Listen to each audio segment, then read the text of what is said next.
S'il est une ville symbole de vie culturelle, de poésie et de littérature au Vietnam, c'est bien celle de Hue. Classée au sein du patrimoine mondial de l'humanité par l'UNESCO, l'ancienne capitale impériale possède un grand pouvoir d'évocation.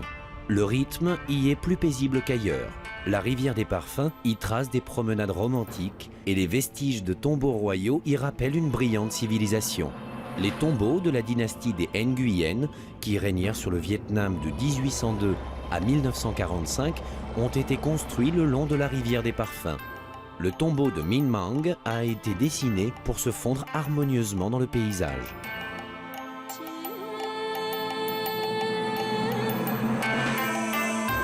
Sur une vaste esplanade, des statues de mandarins sur leurs montures, chevaux ou éléphants.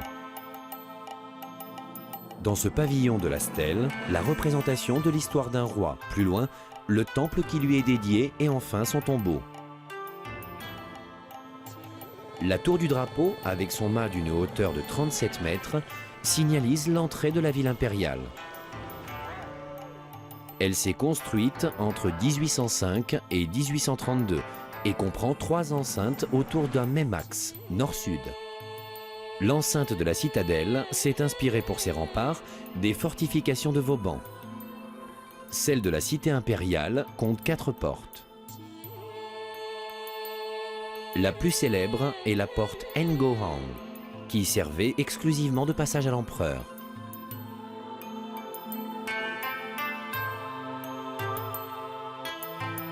L'enceinte de la cité pourpre interdite, quant à elle, ouvrait sur les appartements privés du souverain.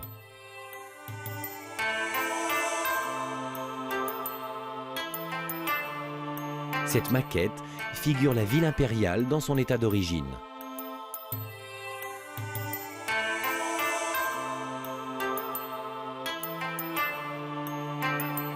C'est ici, au Palais du Trône, que se tenaient les réceptions officielles et les grandes cérémonies impériales. L'empereur y assistait depuis son trône surélevé, recevant les hommages de ses hauts fonctionnaires.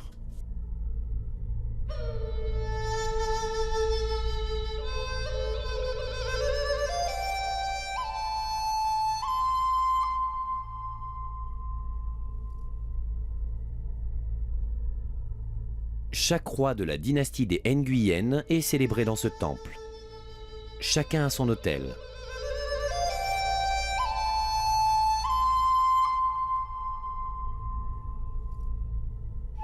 Les 9 urnes dynastiques symbolisent la puissance et la stabilité du règne des Nguyen.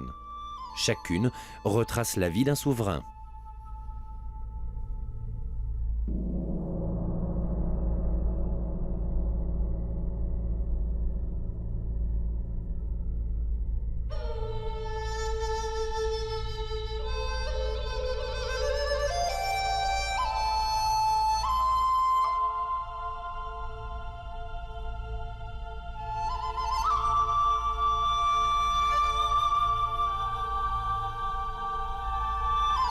Le théâtre de la cour royale comprend le chant, la musique et la danse. La musique classique, ou musique savante, distrayait l'empereur et les mandarins.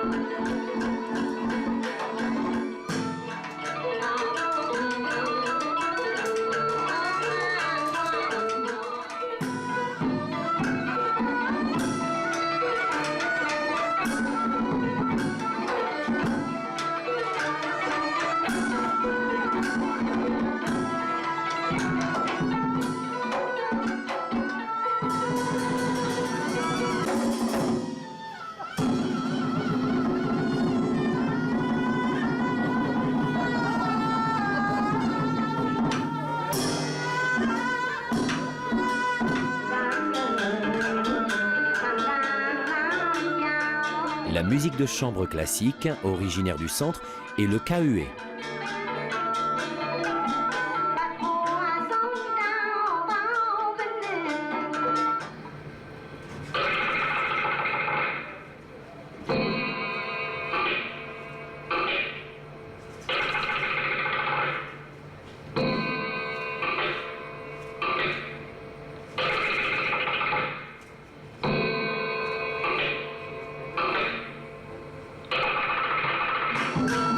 Ces dernières années, l'UNESCO a lancé un programme de redécouverte et de revivification de la tradition de musique de cour vietnamienne.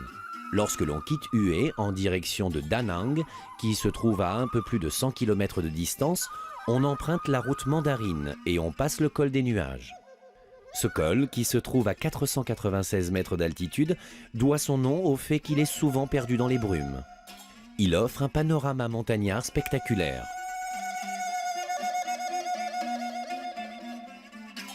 Au sud de Da Nang et au pied de la montagne de marbre, des artisans sculpteurs.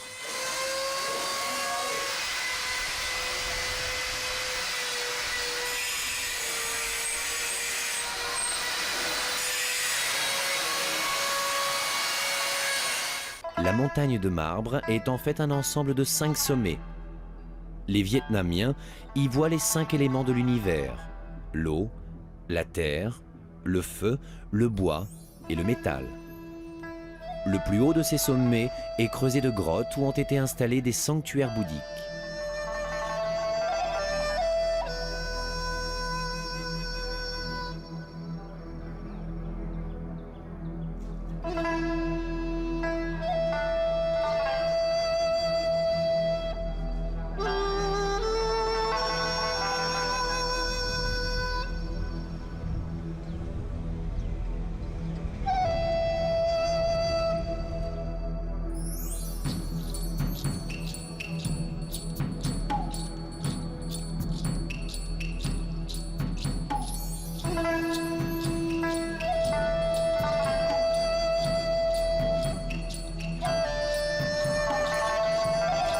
La cuisine végétarienne est une très ancienne tradition de Hue et de sa région. Elle est préparée pour les bonzes dans les pagodes. Dans ces préparations, la présentation du plat est aussi importante que l'alliage des saveurs.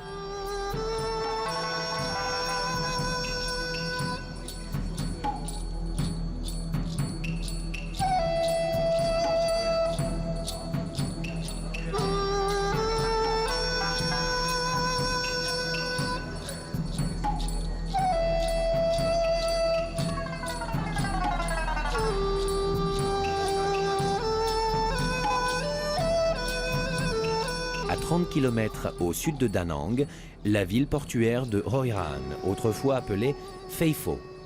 La ville est une sorte de musée à ciel ouvert, avec des maisons basses, aux façades de couleur et aux balcons de bois, des temples appartenant à des congrégations chinoises, un petit port pittoresque sur la rivière Tu Bon.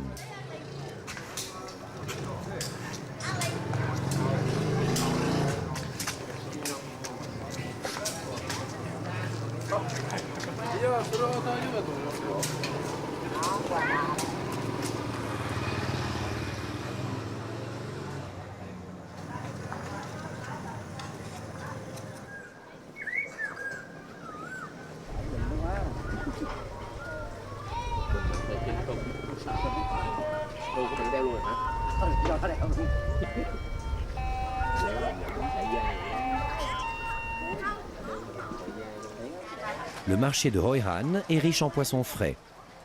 C'est l'aliment le plus apprécié et le plus important pour les Vietnamiens, juste après le riz.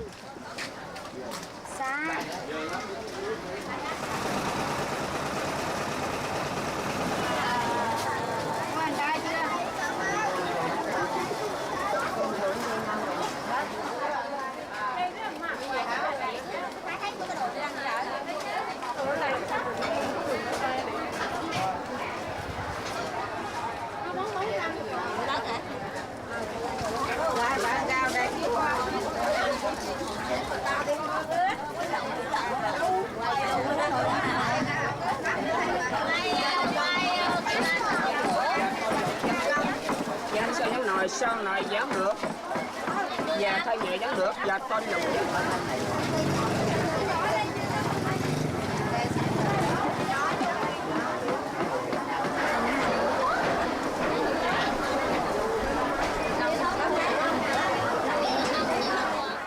Après Da Nang, la route mandarine, appelée aujourd'hui route numéro 1, traverse les provinces du centre du Vietnam, l'ancien empire d'Annam.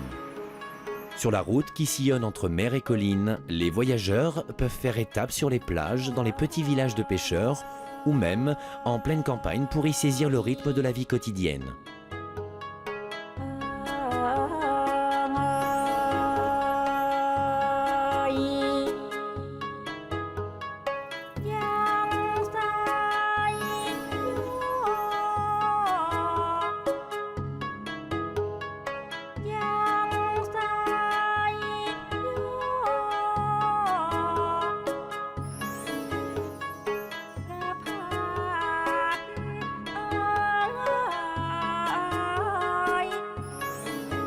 Autour de Sa Huyen, la proximité de la mer a créé de grands marais salants.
Après les vertes collines, la route poursuit son sillon vers les hauteurs boisées.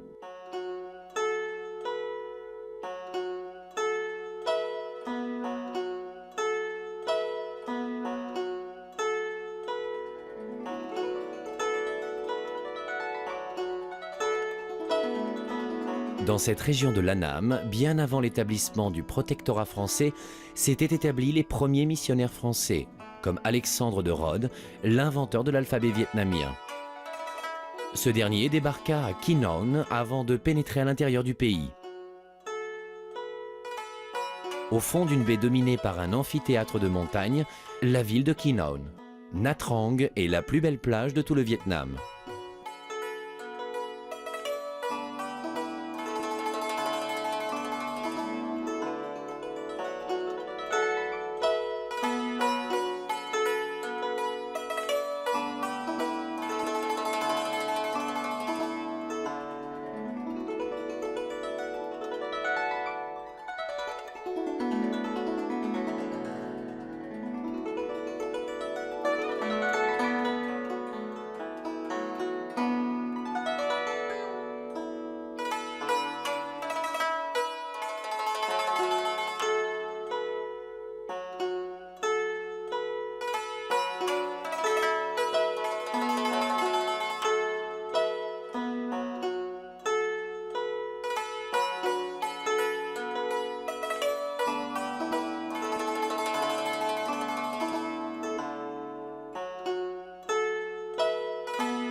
Sur l'île de Mieux, un aquarium naturel abrite des tortues géantes et plus de 40 espèces de poissons.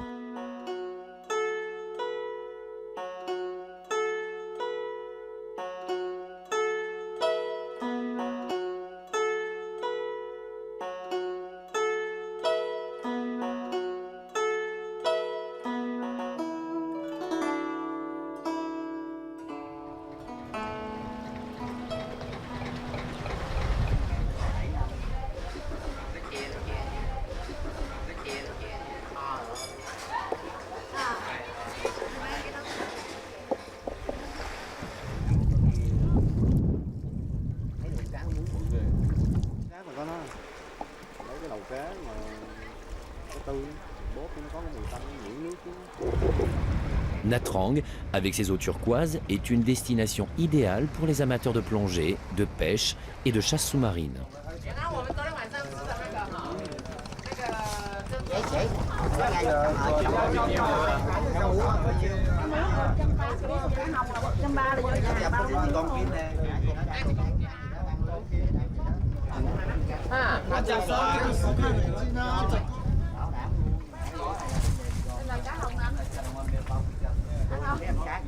Còn đây nhiêu ký? Quá rồi. Em ơi, cái mỏ nó hung sao nổi vậy? Ici, les pêcheurs sortent le plus souvent la nuit. Sur leurs barques de couleur, ils pêchent aux lamparos.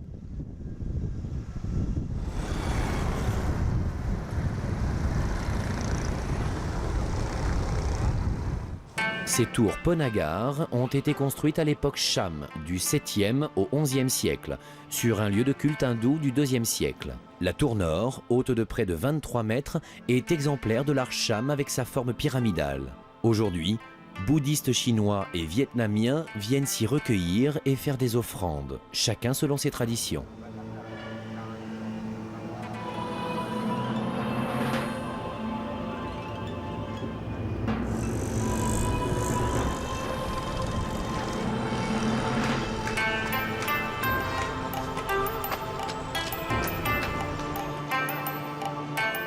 Au loin, le panorama très beau de la côte et du village de pêcheurs à l'embouchure de la rivière Kai.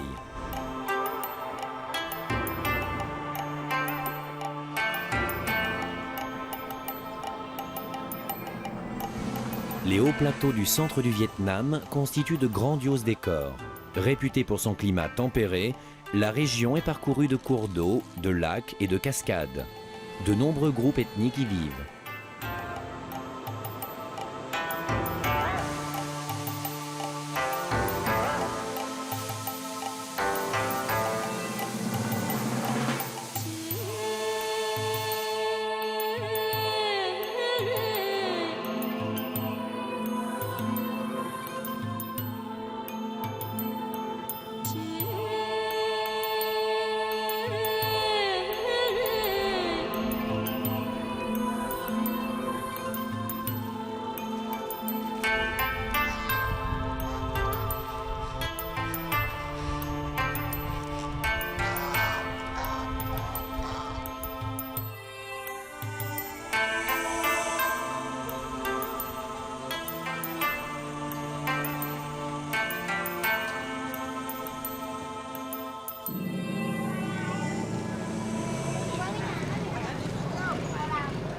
La région occidentale des hauts plateaux borde les frontières avec le Cambodge et le Laos. La terre rouge de ce vaste plateau fertile est d'origine volcanique. Y sont implantées des plantations de thé et de café. Ici, les tribus Jaraï, Banar ou Mnong cultivent le manioc et la patate douce. Ils vivent dans de longues habitations.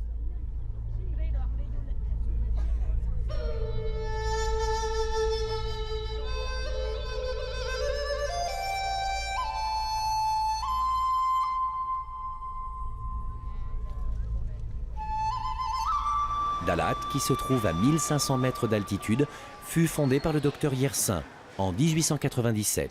C'est un lieu prisé de villégiature au climat tempéré. Le marché de la ville est très animé tôt le matin, lorsqu'arrivent les fleurs, les légumes et les fruits cultivés dans la région. Les produits principaux de Dalat sont les artichauts, les avocats, les prunes, mais aussi les glaïeuls et les hortensias, vendus sur tous les marchés du Sud-Vietnam. Dès la fin de l'après-midi, les marches qui mènent au marché sont investies par des vendeurs de plats culinaires de tout genre. On les cuit à la maison ou sur place, sur un réchaud à charbon de bois.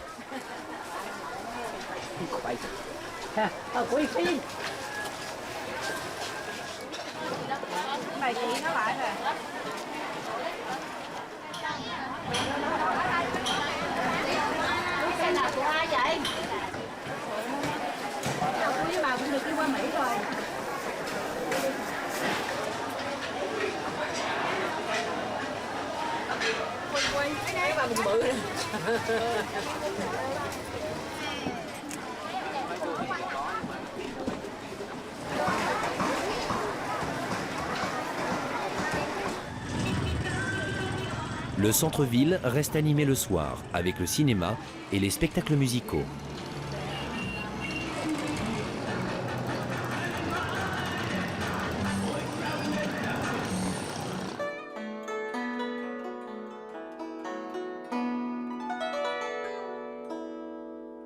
Autour de Dalat, le voyageur peut admirer des parterres de fleurs, des chutes d'eau et de très beaux lacs.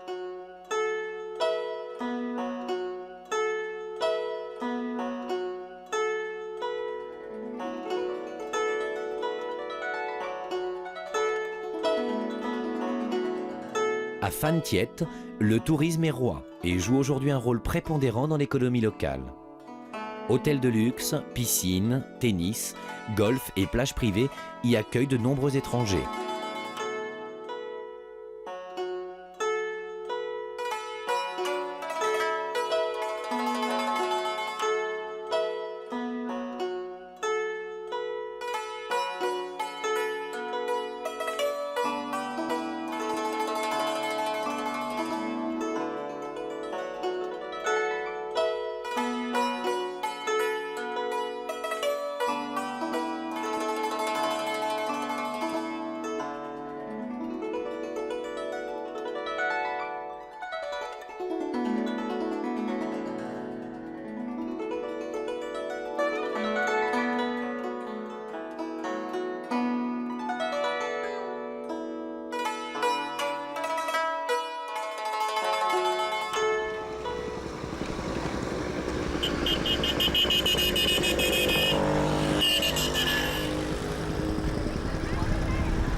Mais Phan Thiet est aussi un port qui vit traditionnellement de la pêche et produit du saumur de poisson appelé Nuoc Man. Plus qu'un condiment, cette préparation et son parfum symbolisent le Vietnam.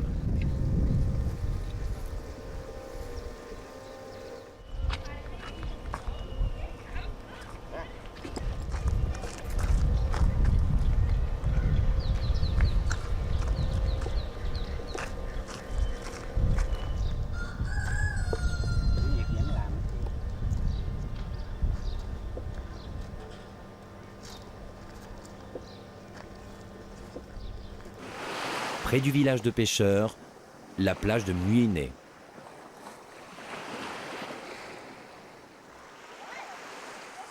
Ici, les pêcheurs se déplacent jusqu'à leur mouillage dans de grands paniers ronds de 2 mètres de diamètre. Ils sont faits de lanières de bambou tressées et couverts de pois. Ils peuvent transporter de 4 à 5 personnes debout.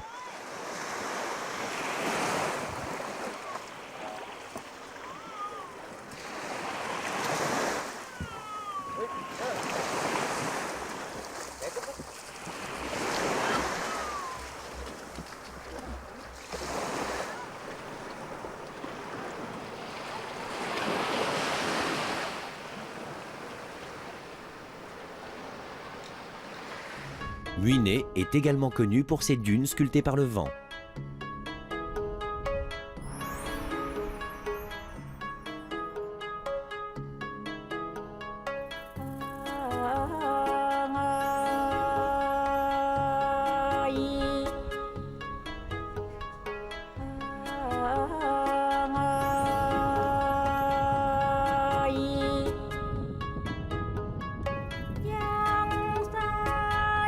La palanche est un moyen traditionnel qui permet de porter des marchandises. Il fonctionne sur le principe du balancier et se compose de 2 paniers en bambou ou en rotin suspendus à une tige de bambou longue de 1,50 m. La résistance et la flexibilité du bambou permettent de porter de très lourdes charges. C'est ainsi que les femmes transportent leurs marchandises. Pour les Vietnamiens, la palanche vue à la verticale est l'image même, ou plutôt la silhouette de leur pays. Les 2 paniers sont le delta du fleuve Rouge au nord et le delta du Mékong au sud. La tige représente la mince bande de terre qui relie ces 2 greniers à riz du Vietnam.